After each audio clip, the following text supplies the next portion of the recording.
experience at ang kanilang piniling tingnan sa kanilang nakaraan ay ang mga negative. Sabihin na natin mga kinakatakutan na ayaw na nilang maulit-ulit. Which is tama. Mayroon tayong mga na-experience sa buhay na ayaw mo nang maulit yun. Tama po yun. Mayroon din gusto mong maulit pa. Mayroong dalawang takot ang tao. May takot na ayaw mo nang maulit, kaya ayaw mo nang isipin. At yun po ay may tuturing kong kamangmangan o kakulangan sa pagbibigay pansin para hindi na maulit ang pangyayaring iyon. At ang isang takot na hindi na mauulit ang pangyayaring iyon, ito yung wise na pamamaraan.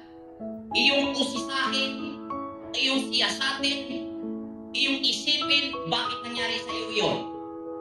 At tingnan mo, detalyado mong tingnan sa iyong isipan, sa iyong pagkatao, ang mga failure doon.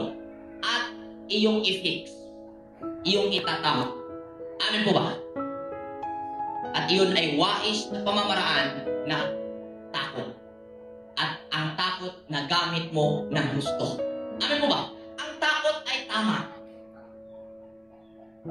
Amen po ba? Ang takot po ay hindi masama. Pag ikaw ay natakot, normal.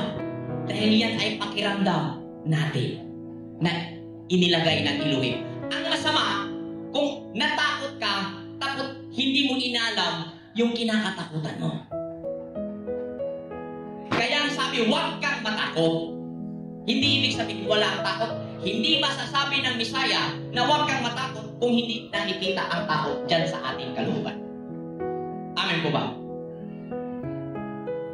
Kaya, malinaw na sa atin na ang verse 1 sa Fa ay tumutukoy sa isang sistema against sa pinapairal na iniluhin dahil tumungo sila sa kanilang mga pangarap without clarity at doon pa nila ginawa ang desisyon na iyon sa kanilang sitwasyon na natanaw nila ang mga masamang nangyari.